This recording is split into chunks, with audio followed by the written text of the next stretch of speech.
Vamos lá, graças paz, a aula de número 3 a gente vai ministrar hoje. O tema da aula de número 3 é a prática da nova vida, a leitura da Bíblia e da oração. A gente começou a aula de domingo falando um pouquinho quem é a Bíblia, né? A Bíblia é a própria palavra de Deus, ela significa, o nome Bíblia significa coleção de livros. Quem escreveu, a gente tem aí 40 autores inspirados pelo Espírito Santo.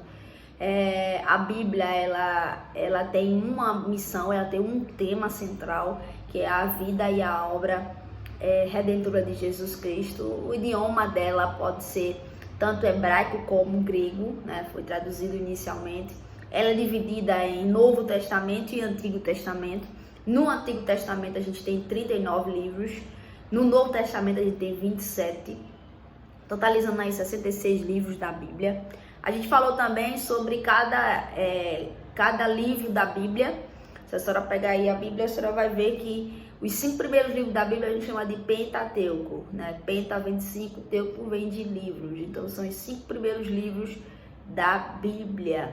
Aí depois de Josué até Esther, a gente tem os livros históricos, né? Que vão contar a história sobre o povo de Israel e tudo mais. Aí depois vem os livros poéticos, que são os livros de Jó até o livro de Cantares de Salomão.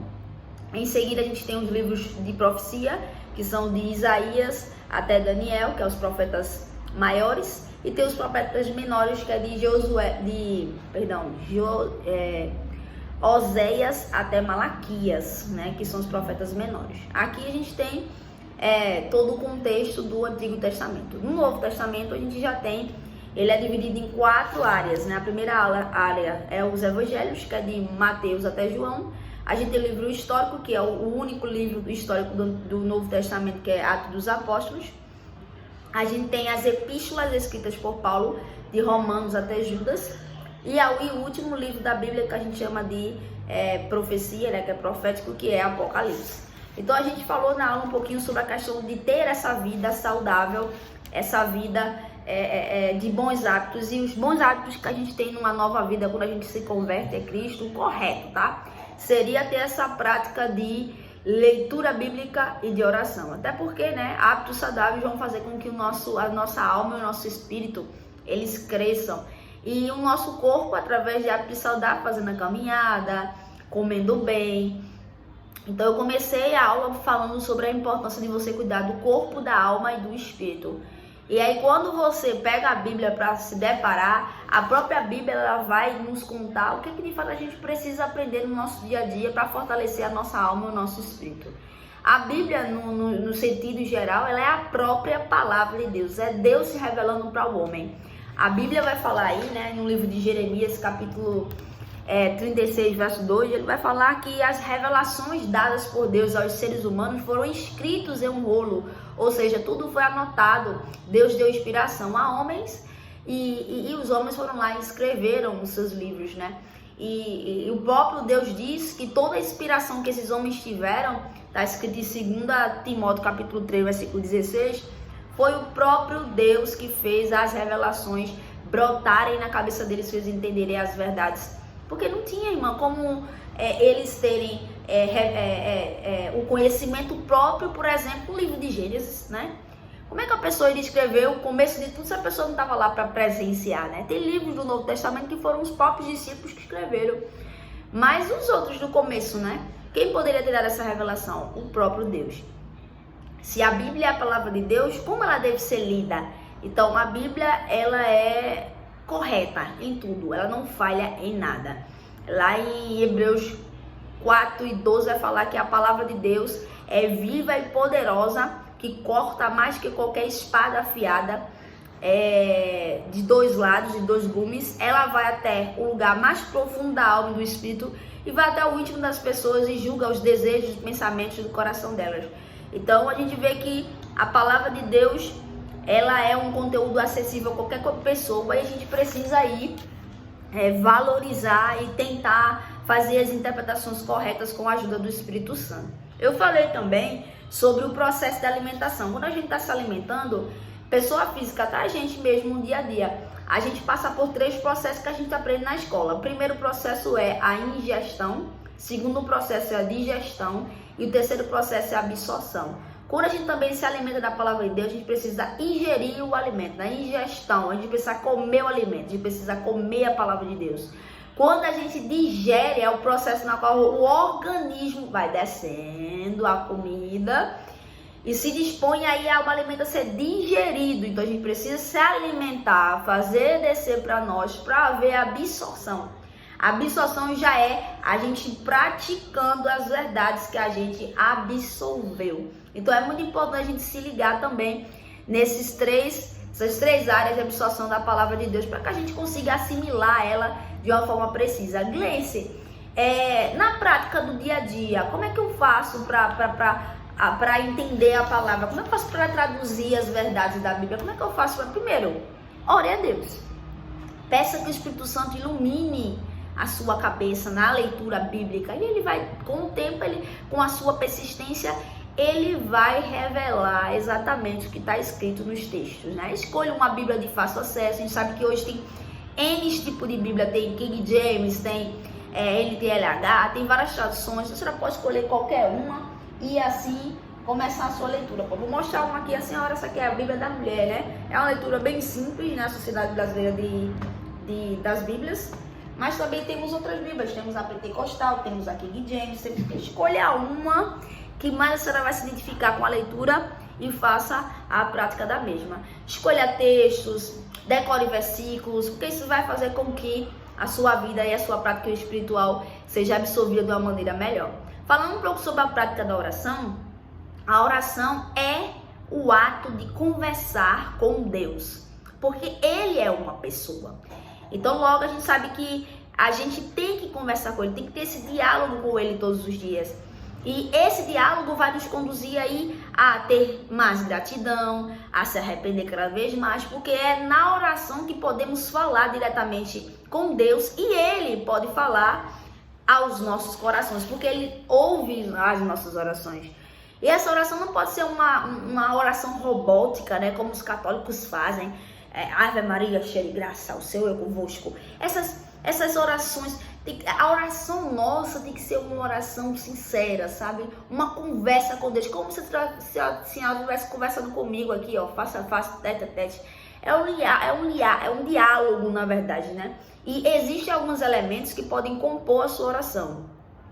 O primeiro elemento é louvar e adorar a Deus. Já comece adorando ao Senhor, já comece bendizendo o nome dEle, já comece adorando Ele, se humilhando perante Ele, dizendo o quanto ama, o quanto é grata. E em seguida, comece a dar ação de graças, agradeça a Ele pelas coisas que a senhora tem, pelas coisas que a senhora recebeu, pelas coisas que a senhora não recebeu. Comece a dar ações de graças.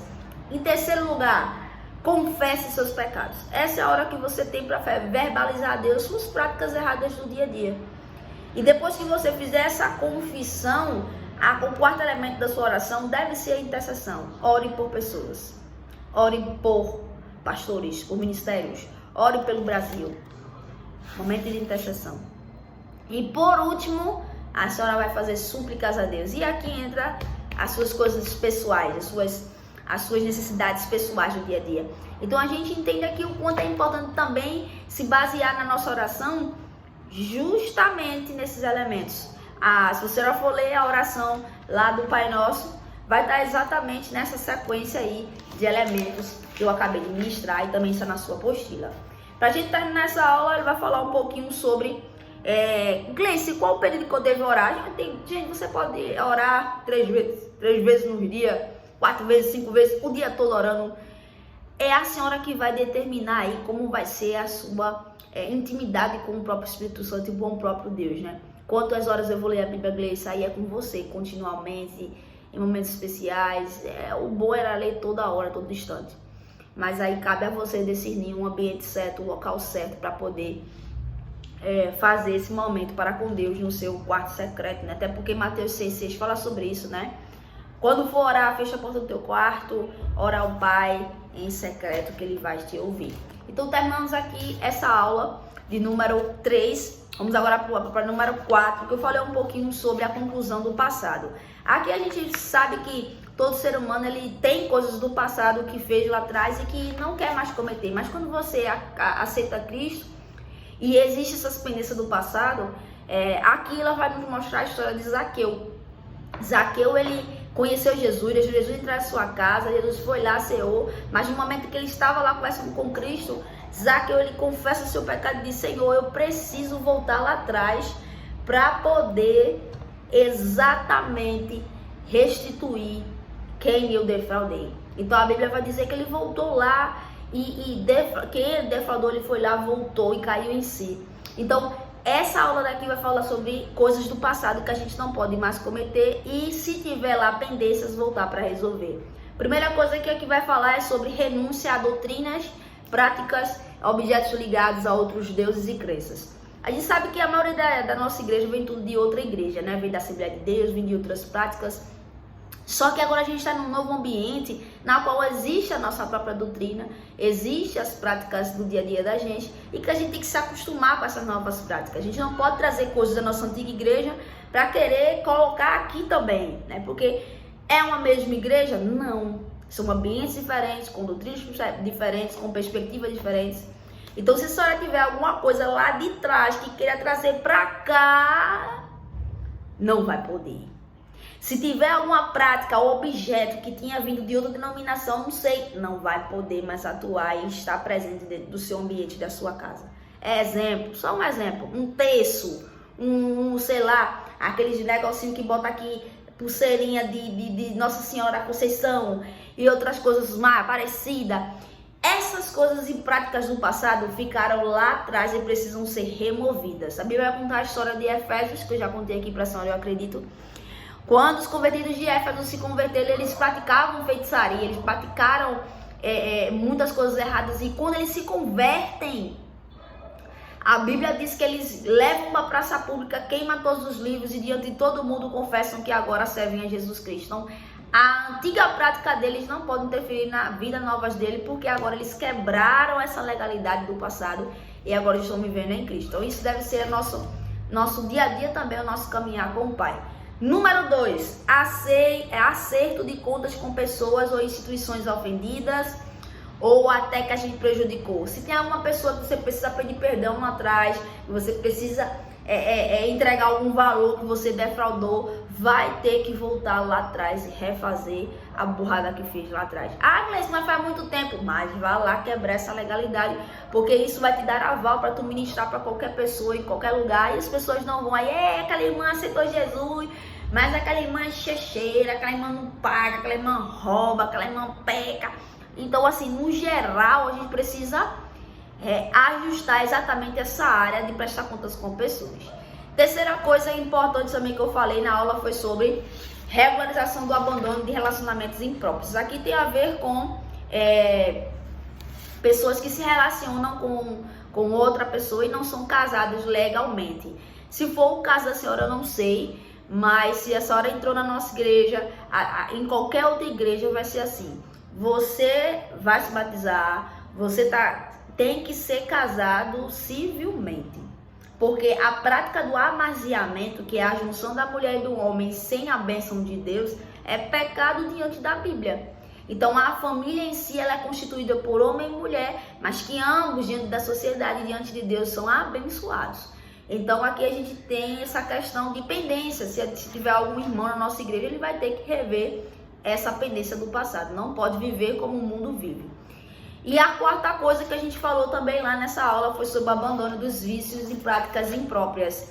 Se alguém aqui, ou não sei, a senhora ou os demais irmãos que estavam lá no dia, praticou algum tipo de vício, fumou, bebeu, se envolveu com drogas, com prostituição, essas práticas também devem ser eliminadas. E o que deve ser colocado agora na vida da pessoa está escrito em Gálatas 5:19 do 23. De 9 ao 23, que fala sobre os frutos do Espírito. Então a gente tem que eliminar essas coisas do passado e colocar em nossos corações, na nossa vida, fidelidade, amor, paciência, longanimidade, bondade, fidelidade, humildade. Tem que colocar esse domínio próprio dentro de nós para que de verdade a nossa vida seja transformada. E eu termino aqui falando um pouquinho sobre a aula de número 5, que vai falar sobre o batismo. A senhora sabe muito bem o que é isso, a senhora já veio de uma igreja, a senhora conhece, né, o significado do batismo. O significado do batismo é imersão é lavar, é derramar, é cobrir. No geral, esse batismo ele serve para publicamente anunciar para as pessoas que de verdade você morreu para o mundo e está vivendo para Deus. Essa ordenança quem deu foi o próprio Jesus lá em Mateus 28, 18 e 19. Ele disse: portanto, vão aos povos do mundo e façam os meus seguidores. Então, se o próprio Jesus se batizou em águas, você também tem que se batizar. Eu acredito que a senhora já seja batizada, né? Então, quais são as condições de leis que uma pessoa precisa ter para ser batizado? Primeira coisa, ela precisa crer em Jesus, porque aquele que crê em Jesus, esse será salvo, e por que não descer as águas? Segunda coisa é regularizar sua pendência no passado. Caso alguém aqui da nossa igreja não seja casado, regulariza, se casa, se batiza e publica para todo mundo aí quem ele é agora, uma nova criatura. Esse batismo ele tem alguns significados. O primeiro significado é pureza dos pecados, purificação dos pecados. Quando eu me batizo, o significado, como eu disse aqui, banhar, se lavar, ele tem o significado de purificação dos pecados, ou seja, o perdão dos pecados. Então o próprio Jesus falou lá, né? Atos 2:38, arrependei-vos, e um de vocês será batizado em nome do Senhor Jesus Cristo, e os seus pecados seriam perdoados. Então todo aquele que se batizar, todo aquele que confessar o Senhor, se arrepender, os seus pecados serão perdoados. Então o batismo ele tem essa intenção. Segunda intenção, segundo significado do batismo, morte e ressurreição para a nova vida. Então, acabei de falar sobre isso, né? Quando a gente morre e ressuscita através do batismo, a gente está dizendo publicamente para o mundo que a gente agora está unido e está fechado com o próprio Jesus Cristo. Terceira coisa que a gente vai falar, e termino aqui essa aula de hoje, é falando um pouquinho sobre a identificação com a igreja de Cristo e a igreja local. Bom, quando a gente também se batiza, a gente tem que ter um compromisso com a igreja de Cristo em primeiro lugar e também com a igreja local, participando das células, engajando na nossa nova igreja, dando sua mão de contribuição em qualquer área, servindo os irmãos. Então isso aqui fideliza exatamente que você agora é uma nova criatura. Purificação do pecado, morte e ressurreição para a nova vida e identificação com a nova igreja, né? Ou seja, tudo isso aqui simboliza o significado do batismo. Então, irmã, a gente viu aqui a aula sobre o batismo, a gente viu aqui a aula sobre revendo o passado e a gente viu aqui também um pouquinho sobre as novas práticas de fé, que é a leitura bíblica e a oração. O desafio que eu passei para os irmãos para levarem domingo, seria exatamente pontuar quais são as áreas do seu passado que a senhora já venceu e quais são as áreas do passado que a senhora não venceu. Escreva tudo no papel, traga para mim, peça para o irmão Heleno, e eu tenho certeza que as próximas aulas também serão bênção para a tua vida. Caso tenha alguma dúvida, pode entrar em contato comigo, que eu estarei tirando qualquer dúvida possível. Até a próxima aula.